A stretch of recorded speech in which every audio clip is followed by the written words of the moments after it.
everybody, I'm Don Edwards of Greenline Tactical, and I've got Sam Houston here with me. I got John Jew from Contingency Tactical and John Dufresne from Kinetic Consulting. Wherever the fuck .net. So many places. And, hey, we want to talk to you a little bit about setting up your helmet, specifically for night vision type stuff. It may seem like a no-brainer, but it is a question that I know all of us get a lot. Like, hey, I got this helmet, or I got nods.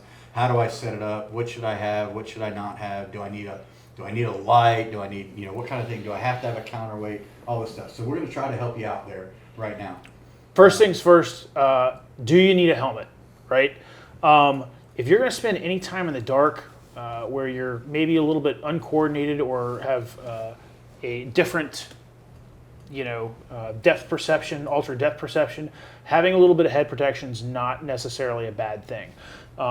And so pretty much all of our recommendations are, you should probably, your first investment into night vision, go ahead and get a helmet. It doesn't have to be ballistic, but a helmet, a good, secure, stable platform helmet should be your first investment. If you want to branch out from there and get some of the skull mounts and skull caps and soft caps, that's cool too, but we all started with a helmet. Yeah, and if you're going to be moving around a lot and stuff like that, you'll appreciate the helmet over some of those other things. They're great for portability and stuff like that.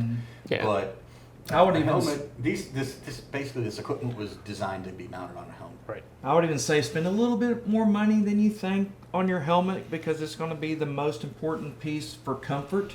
If you're wearing night vision for a long time, a good suspension system, good pads inside your helmet, make it a lot more comfortable if you're really going to get out there and use your night vision for, you paid a lot of money for night vision. If you're going to really get out there and use it, spend a little bit extra money. Yeah, a helmet that's and not make going it to give you a comfortable. headache all night. Yeah. And comfort means different things to different people, but I think the big thing when it comes to comfort really boils down to stability.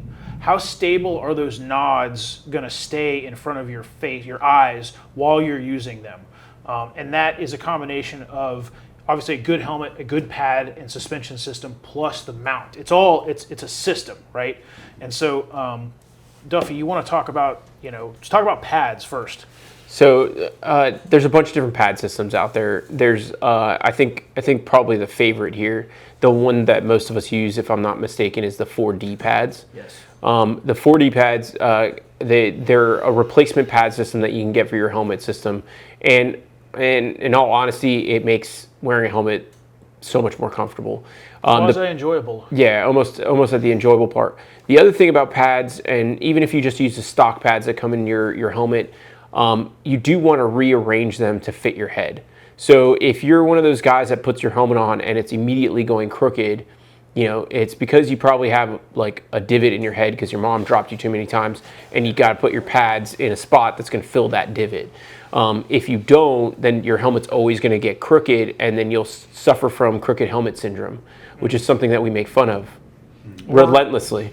So make sure that you're paying attention and you're not, you try your helmet on in front of the mirror or something. Yeah, they're movable for a reason. Yeah. You don't have to leave them where they were when you took it out of the box. Now, depending on what you're doing too, the way you put your ear pro on and things like that, you may want to make space for the headband of your ear pro if you wear it underneath your helmet like that. If you need different padding for different things, some pad systems are also just a layer. So they'll give you a different sizing if you put all the pads in. And if you rip out one of the layers of pads, it gives you the second sizing of the helmet. So depending on your head size and things like that, or I need to wear a beanie for like when I'm in like a cold environment, or wear something underneath. Like in a hot environment, you may want to wear something to like keep the sweat out of your eyes, that kind of stuff. Any of those kind of things, you may want to give room for those with your pad system as well. If you're doing airborne operations in any way, you may want to have a pad system that actually protects your head too. You can't take the top pad out and just assume it's going to be okay. You may need that because you may land on your noggin. So making sure you set it up for the thing that you're doing, but specifically on the night vision side, it's definitely going to be a big one when it comes to comfort. Making sure you can wear your helmet, not get distracted by all these little hot spots that you may get, and then stability to keep your night vision in front of your face the entire time, especially when walking through funny areas or going on different terrain. Cool. Yeah. Another thing that you need to have as part of the system is a quality mount to attach the night vision goggles to the helmet. Yeah. Of which there are many, everything from Obviously, Wilcox is a huge player in the night vision mount game. Norodos makes some really good mounts as well. Kadex makes some really good mounts, and then I believe Jeff Melichek over at his night vision company is soon to come out. At the time of filming of this video, his mount has not come out from Nocturne Industries, but really it's going to be a slightly lower price dovetail style mount. And speaking of that, we all recommend dovetail over just about any mount out there. Unless you've got panos and you want to go Swift mount, then go Swift mount for sure if you've got panos. But yeah, a good mount in a good shroud is going to contribute to your quality experience with night vision for sure.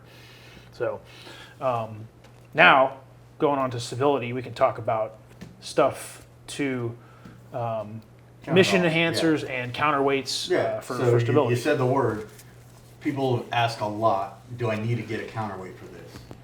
My answer is, if you're running a PVS 14, it's a nice to have thing. If you're running duals or panos, you need a counterweight. It's almost a must. It does a couple things. One, it keeps your helmet from sliding down forward. It helps with that stability that John was talking about down there. But it balances out that teeter-totter and that fulcrum. Your head is that fulcrum. And your MVGs may not feel that heavy, but they protrude out and they're trying to pull your face down, which is putting lots of stress on the back of your neck. So if you could just balance it out, and when I first saw guys doing stuff like that, I thought it was dumb because why would I add more weight to my helmet? Yep. It's already heavy enough. But as soon as I started doing it, I was like, this is the way. This is why wasn't I doing this before? Yep. Because it balances things out, and it really, we talk about comfort again. If you've been out all night, you're still going to get a little bit of neck strain. But a good counterweight will definitely minimize that as much as possible. And there's a lot out there. The helmet in the center has a TVC Mohawk on it. This here has a remote battery pack that can offer some sort of counterbalance. I don't know what that's a Mohawk. The Mohawk There's as a well. Mohawk over there. Fishing weights. There's a lot of different things. You can make your own, I guess. Yeah. But there's a lot of pre-made ones out there that have storage for batteries or removable weights, so that say you don't need as much weight or you want more for some reason because you got an extra heavy set of nods or something like that. A counterweight is definitely a real good thing to have. And a lot of these counterweights, again, they're kind of modular, upgradable, whatever. You can put other things inside of them. So like on Don's helmet here, he's got his strobe light attached for IFF identification. And then down in here, there's also a sleeve for batteries. So you can carry extra batteries in there. Same thing with mine over there. I've got a Unity Spark strobe and some batteries in addition to the counterweight on there. The other thing, you can't see it on this helmet because we don't have it set up like that, but on this helmet and this helmet, we're all going to recommend some cheap insurance, guys. Lanyard systems. You just invested, $5,000, $10,000, $15,000 on these cool Magic goggles. It would be a damn shame if you dropped them off your head because you didn't have them secured in the mount properly and they crashed down on the concrete and then you're assed out. So on Don's helmet, he's got the Kinetic Consulting designed by Duffy Night Vision Nerd. That's a night vision elastic retention device. You can buy them on your website at kineticconsulting.net. Again, they're like $40 and they can prevent a real nightmare from happening. This happens to be the Wilcox Nerd lanyard. But again, it's another type of lanyard on there. But we're all going to recommend you have some type of retention system built into your helmet so that should the oh shit moment happen, it's only just a oh crap instead of a well, my life's over kind of moment. So cheap insurance, get a lanyard. Even if it's just kind of shoestring to your night vision, protect your investment. Make sure you know how to tie knots. Yeah, that too. That too. The other thing, if you look on all these helmets, one, they are set up with ear-mounted or helmet-mounted ear pro. That's, again, if you spend a lot of time in your night vision, we don't run it underneath the helmet. We actually attach it to that. You can, but it hurts your head. It sucks. But the other thing is some type of light on your helmet. You know, task, admin type stuff, map reading, whatever. Load magazines in Checking the dark, targets. checking targets, whatever. This has the OpsCore rail link system, which is An integrated it's system. fully integrated. It's got strobe, it's got lights, it's got battery packs. You can power your nods and your any peripheral gear like a clip-on thermal via these rail links.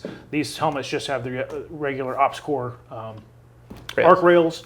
No big deal, but this has a Princeton Tech, this has a Surefire, and this is a dual spectrum, so you can go white light or IR with this. Yeah, This is that just a one's- white light. That one's specifically made for the helmet, so Yep. your first click is dim, not high power. Because that's usually what you want. You just want a little bit of light, and you double click it Yep.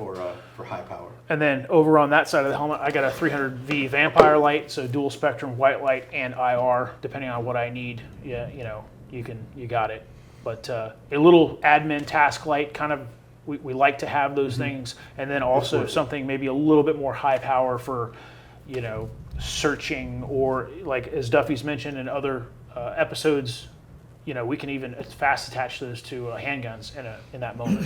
But pads, your counterweight, a good mount and shroud, and then the light and the retention system is kind of Do you need a strobe light? Not exactly. Not So exactly. it depends on what you're doing, but people spend a lot of time like trying to figure out what strobe light they want.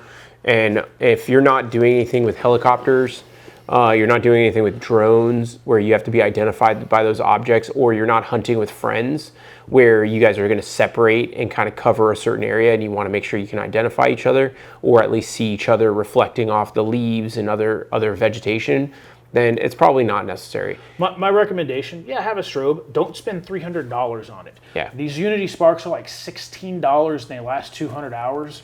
Go buy a couple of them. They'll last you for the rest of your life, more than likely. And if it dies or it falls off your helmet, you're like, oh, It's not whatever. that big of a deal. Not that big of a deal. So I So mean, you'll see I'm using an old strobe that I've had forever. this is the SDU39 or MS2000, depending on who you ask. I love this strobe too, because this is what I was issued. It is more for like escape and evasion, like combat search and rescue type stuff, but still it does function as a pretty damn decent strobe. Yep.